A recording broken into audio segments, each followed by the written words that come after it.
Do you want to know why 90% of people fail a high protein diet? Instead of making changes that lead to an easy to follow lifestyle, most people start out with strict rules that they'll never stick to. When I began my high protein diet, I struggled with those same rules. I thought my macros had to be perfect, carbs had to stay low, and I couldn't eat anything that tasted good if I wanted to lose weight.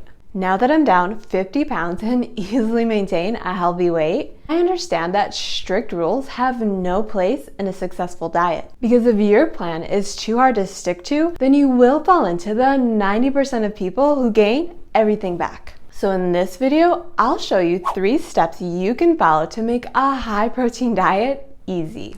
I'll also give you a bonus tip that all but guarantees your success. But in order to get the results you want, you have to stop listening to all of the crazy diet rules and instead prioritize these simple steps. Skipping this first step will make you feel as unprepared as I did when we recently flew to Chicago for a wedding. While rushing to pack my wedding attire, I completely forgot my swimsuit, sunscreen, and everything else that goes with it. No, I don't wear swimsuits to weddings, but I do wear them to the water park capital of the world, which we plan to visit on our trip. When you plan to spend multiple days in your bathing suit, you also need to plan outfits around that. Otherwise, you end up walking around the water park like this. Not to mention, the only sunscreen I could find made my eyes a watery mess with snot dripping down my face more intensely than the 8-foot splash from Poseidon's Rage. Not planning the proper wardrobes and accessories made my trip chaotic and messy. Not planning meals with protein in mind first will make your weight loss attempts just as bad. Because trying to get enough protein without overdoing calories with meals like spaghetti, tacos, or sandwiches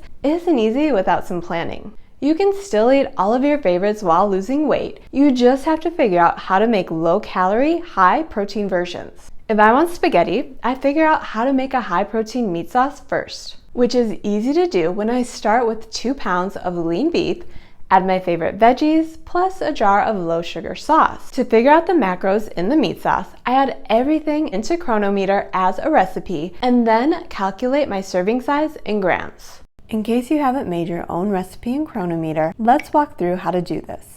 Start by creating a recipe and then name it. Next, add in all of the ingredients along with the amount you use for the entire recipe. For high protein spaghetti sauce, I'm using 2 pounds of 93% lean beef, which comes to 32 ounces. Then I add in the full jar of sauce into the recipe in ounces, followed by a medium green pepper and a whole small onion. Next, scroll over 2 screens to see how many calories and how much protein is in the entire recipe. Once I determine how much protein I want in the meal, which is usually 50 grams, then I work backwards to figure out how many noodles I can add without overdoing calories. Since the entire recipe has 253 grams of protein and I want around 50 grams per serving, I scroll back to the serving screen and change the servings per recipe to 5. Then I scroll back to the serving size screen and change this from full recipe to serving.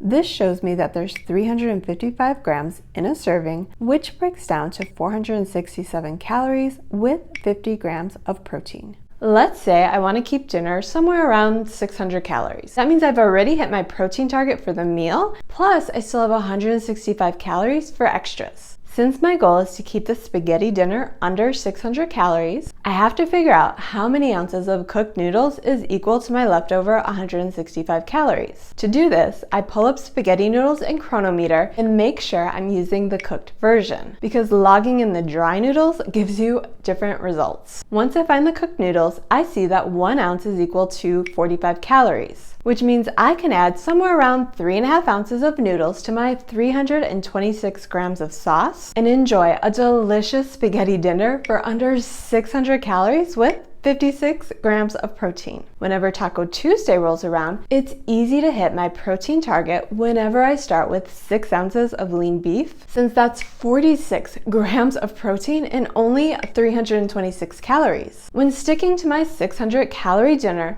that still gives me 274 calories for the shell and toppings. Since these low calorie shells also have 6 grams of protein, now I've exceeded my goal, which means I can fill my mega taco with plenty of veggies taco sauce, and even some sour cream for a filling meal that comes to 479 calories with 54 grams of protein. Even better, I'm still 120 calories under my goal, which leaves room for an after-dinner treat. And what about a deli sandwich? Whenever I order a turkey sandwich out, that comes in at 530 calories with 26 grams of protein. When I add a bag of chips as a side, now we're up to 830 calories with only 29 grams of protein for the meal. Since I try to keep lunch around 500 calories with more than 50 grams of protein, these drive-thru sandwiches just won't cut it. That's why I make my own deli sandwich at home and always start with a minimum of 5 ounces of lean turkey, which already puts me ahead of the drive-thru version with 35 grams of protein and 177 calories. When I add 2 slices of Dave's thin sliced bread plus half an ounce of cheese and plenty of veggies to add low-calorie volume to my meal, now we're up to 384 calories with 45 grams of protein. Of course, this sandwich is a little dry, which leads most people to slap on some mayo. But lathering high-fat condiments on also lathers on calories. That's why I add just enough to get the flavor with way less calories. When I add only 0.2 ounces of mayo compared to a typical serving size of 1 ounce, that saves me 153 calories, which leaves room for a side of Greek yogurt. And that brings my lunch to 522 calories with 63 grams of protein, which is a great way to get a big chunk of protein out of the way. But what about when you're stuck with less than ideal choices like drive-thru meals? That's where step 2 comes in handy. And not sticking to this step is a disaster waiting to happen. It's almost as bad as when I actually made it to the wedding in my polka dot dress and cute heels with a bow.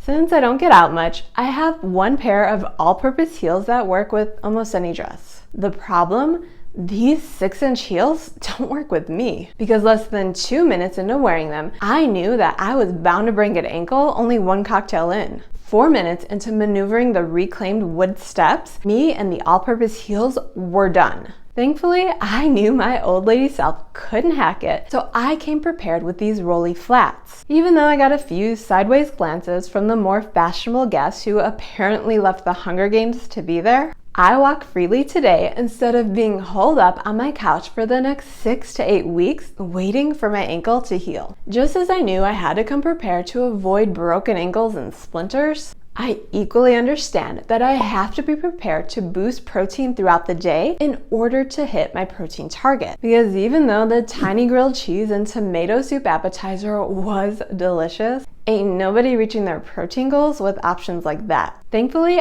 I boosted protein right before waddling into the wedding with 3 ounces of rolled up deli turkey that I brought from home. That quick boost gave me 21 grams of protein and only 106 calories, which meant I could stick to only 1 tiny grilled cheese and soup without ravenous hunger minutes later. But having a protein appetizer isn't something reserved for special occasions, since I use a few ounces of deli meat or some leftover chicken or any other lean meat I have prepared ahead of time in order to boost protein most days. Even though it might be more convenient to slip one of these 100-calorie granola bars into your purse, something like this only leads to overeating. Whereas 100 calories worth of meat as a snack keeps you feeling satisfied until your next meal. To make this trick work, you gotta be prepared. Figure out your favorite ways to boost protein and always have plenty on hand for whenever you need a quick boost before a meal or even just to use as a snack. And while protein boosts can help you make a dent in your daily target, they're pretty much useless if you don't also follow the 3rd easy step for a seamless plan. Skipping this step leads to the same result you could expect if you spent the entire wedding throwing back drinks, only to remember you forgot to eat or drink any water right before hitting your bed.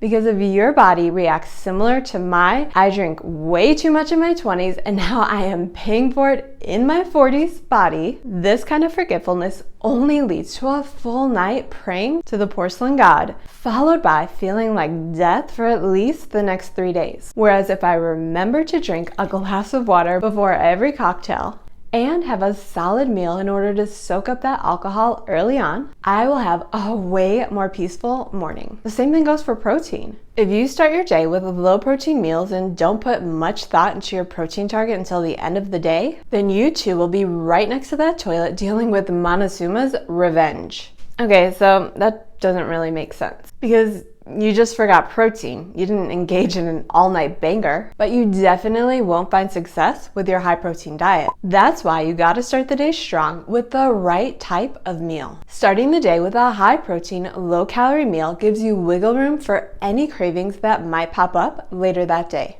And staying ahead of the curve with protein is what makes your plan easy to stick to. When I was on a mission to drop 50 pounds, I followed a plan where my targets were 2,000 calories with 150 grams of protein each day. But what made me even more successful was how I broke this deficit down throughout the day. Since my hunger is typically low in the morning, but it increases as the day goes on, I break my meals down to fit the hunger cues my body naturally sends, which means my first meal only has 350 calories with 30 grams of protein.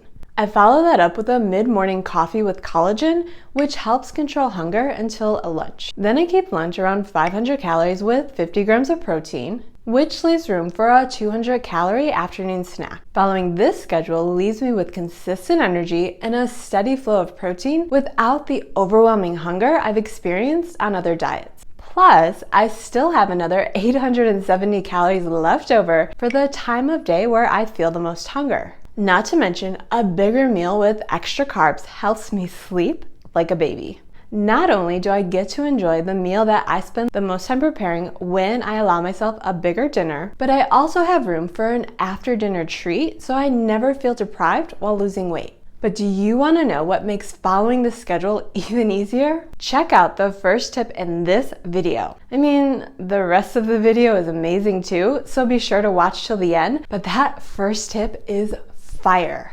In fact, that first tip is the reason I lost 50 pounds even when nothing else worked.